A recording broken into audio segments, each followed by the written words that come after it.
So my colleague Koki reviewed the Sonos Beam Gen 2 end of last year, and he somehow managed to convince me into getting the soundbar to replace my DIY TV sound system. So here's my user experience with the new soundbar.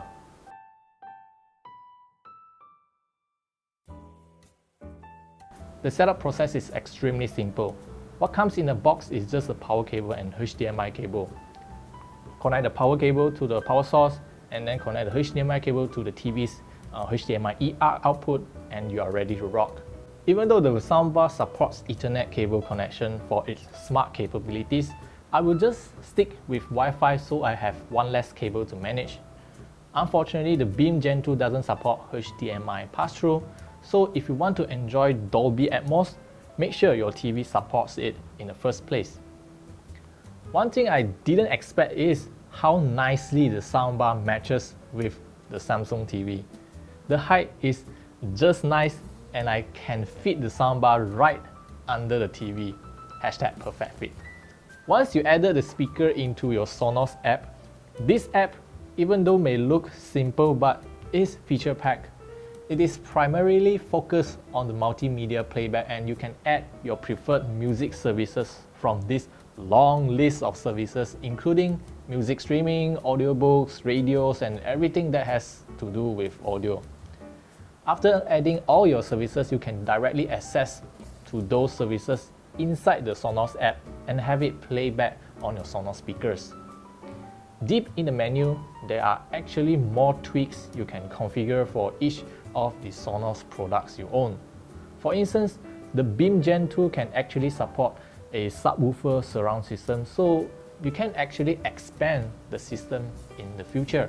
The EQ settings is rather disappointing with just bass and treble adjustment instead of multiple frequency adjustment. Then there is this True Play function. Well, it is basically a sound calibration procedure whereby the speaker will play back a sound pattern while you're holding the phone, so that the app will pick up how the audio profile sounds like in your room. This is basically what you do. It will then automatically calibrate the sound output to match its surrounding. At first, I didn't really notice any difference, so I redo the calibration, then play around with different contents while turning the calibration on and off to compare. It does have very subtle improvement for vocals and spoken words. They sound slightly clearer. I'm not sure if anyone had more drastic changes after tuning. You can leave your experience down in the comment section below. And now, the most important question.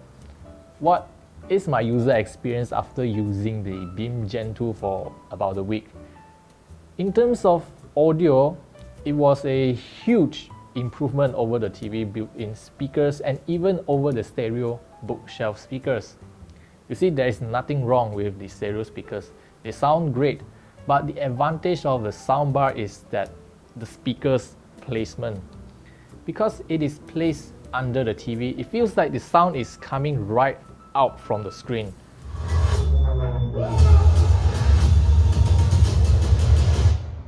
Embrace the chaos.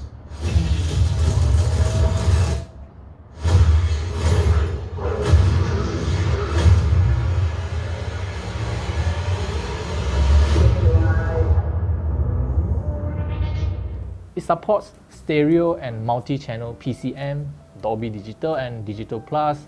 Then again, Dolby Atmos is the highlight feature of the Beam Gen 2. Dolby Atmos allows the film producer to position sound within a designated position. For example, helicopter sound should always come from above your head. But at this point, some of you might question how does this soundbar can achieve Dolby Atmos, given that it only has 3 channel output, center, left and right.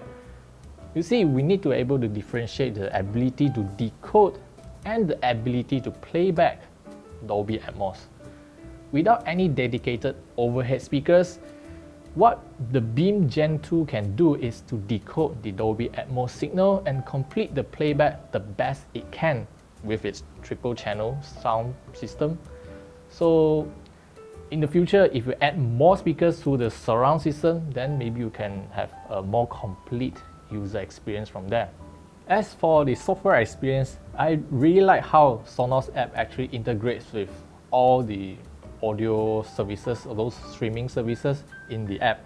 I can basically control all my favorite music playback services such as Apple Music and YouTube Music from the app itself.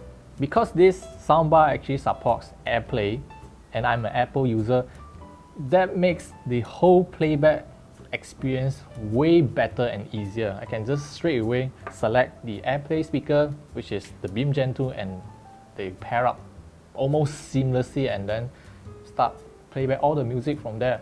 And once I change my device, I can also use playback from the iPad or even the MacBook. So that is a really good experience from there. Now, here's the price. The official price set for the Beam Gen 2 is actually 2.3k ringgit Malaysia, and that is a premium price to pay for a soundbar. To be honest with you, this soundbar is more expensive than my TV.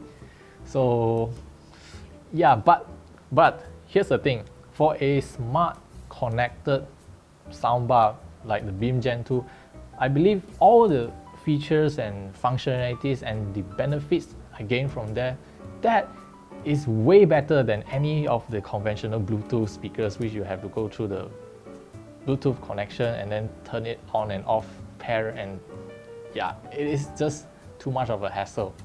So at the end of the day, this soundbar really completes my home audio system. Yes, it is more expensive compared to my DIY solution, but hey, at least like I mentioned, because soundbar has an advantage over the 2.0 system.